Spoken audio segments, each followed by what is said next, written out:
American author and entrepreneur Jack Canfield once said, "Successful people don't just drift off the top. Getting there requires focused action, personal discipline, and lots of energy every day to make things happen." If you want a better life, then you must discipline yourself to build better life practices. In this video, I will show you 9 habits to change within 9 months if you want a better life. 1. Comparing yourself with others. With the ever-growing presence of social media, everyone knows everyone else's business. If it's not a long-lost friend buying a new sports car or an ex-colleague getting that next big promotion, there's always something to rain on your parade. While the internet helps you to keep in touch with friends and family that are far away, people tend to get carried away by what they see, to the extent that they let other people's success belittle their achievements. If you are always of the habit of comparing yourself with other people, mainly because of social media, then you have to stop doing that. Think of it this way. Our Instagram, Facebook, Twitter, and LinkedIn feeds only feature our friends' highlight reel. You don't get to see all the failures, hard work, and toil in between. With this in mind, take what you see with a pinch of salt and focus on your journey. If you don't change this habit of comparing yourself as soon as you can, it will eat deep into you and kill your enthusiasm. 2. Being unrealistic. Sometimes we think the world owes us a favor. Regardless of our circumstances, many individuals tend to be so hard on themselves. They set unrealistic goals, hoping that somehow things will always go according to their plans. Although goal setting is essential for success in life, setting unrealistic goals can cause you to fail, as well as completely lose interest in that course. 2 men were asked to make ladders and climb them to the top of the wall. While one of the men was almost at the peak, the other had not even done the first climb. Why was this? The first man constructed his ladder in a way that the steps were close enough for him to advance, while the other man had fewer steps, but they were far from each other. The lesson from this analogy is to break your seemingly impossible goals into smaller, realistic steps, sub-goals. While we can't change our past and the choices that we have made, we all have the power in our world to change our future. You may not be able to wipe out the consequences of your previous unrealistic choices, but you can make a decision that will make your future better. Start by setting realistic goals. 3. Controlling every situation.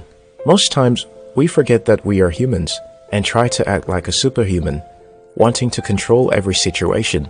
Life doesn't go to plan. The sooner you understand that, the better your life would be. Understand that despite your best intentions, you can't always account for the hiccups down the line. There may have been an expected outcome you wished for, all for your well laid out plans to crumble before your eyes.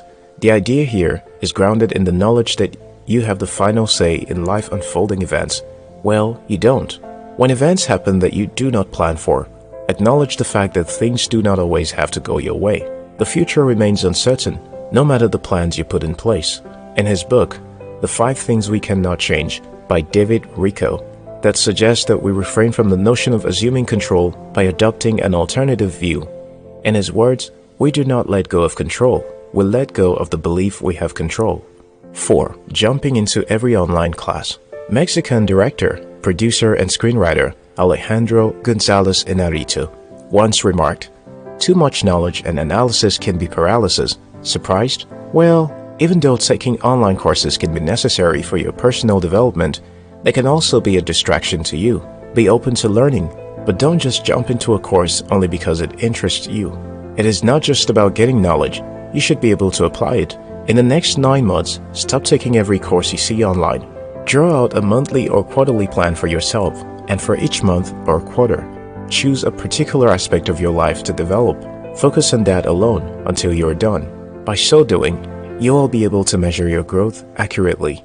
5. Doing the urgent things. Do you feel like you're carrying out so many tasks, yet the result of your actions are minimal? Well, the reason is that you're doing things that are not important. If you don't prioritize, everything seems urgent and essential. Often, it's just a matter of letting little bad things happen.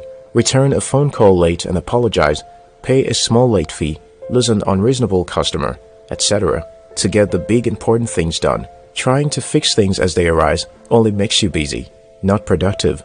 This is because it is not every activity you exert strength on that is meaningful to your life. In an article on Medium.com, Tim Ferriss remarked, "The answer to overwhelm is not spinning more plates or doing more. It is defining the few things that can fundamentally change your business and life. Your life will be better than it is now if you learn to prioritize your activities, sort the important tasks first. 6. Negative thinking. How do you view life? Is it half full or half empty?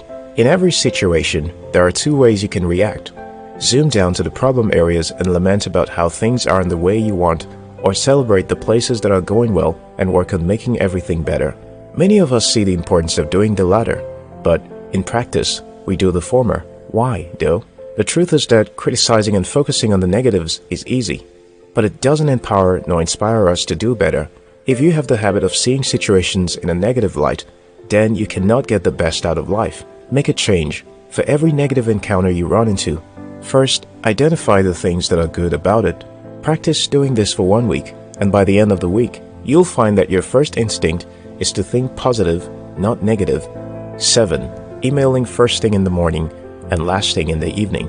According to Scott Adams, the creator of Dilbert, one of the most important tricks for maximizing your productivity involves matching your mental state to the task. In fact, matching skills to the time of the day is one of the most significant changes you can make to improve your working habits and better your life. Do you want to get out of the reactive loop? Well, here's a trick for you. If you move creative thinking and work to the start of the day, when you're at your peak, you'll have the rest of the day to be reactive. The window for peak performance is 2.5 to 4 hours after walking. 8. Hiding your fears. Dale Carnegie once said, "Fear doesn't exist anywhere except in the mind." Take this as a rule of thumb. If it's challenging and scares you, try it. Whether it's asking someone to mentor you, starting your blog, quitting that job that makes you feel miserable, building your business, do it. To grow, you have to stretch a little. Although stretching is quite painful, you may decide to stay comfortable. Pushing takes you further than comfort will ever be. For the next 9 months, do this. Say yes to new experiences. Make the move to start up your brand, publish that book, and face that fear. You'll be shocked at how much growth you will experience, because life gets better and exciting when you do the things that scare you. When you put this into practice, you will realize that many of the things you fear do not exist. They are just there to stop you from attaining the height you desire to get to. 9. Being late. Are you one of those individuals who have been dubbed latecomer by friends and colleagues? That nickname may have been applied to you when you were younger, but as you advance in age and grow in your career, it is of dire importance that you change that attitude. Not only is being late being rude to others, but it also means that you're always rushing from one place to another, playing catch-up in your schedules, and having to apologize to every person you meet. Stop being late and not being punctual, but practice being early instead. For instance, if you have scheduled an appointment, make it a point of target to arrive 15 minutes more first before any meeting. If you presume that you will be bored during your wait, then take along something to do when you're waiting.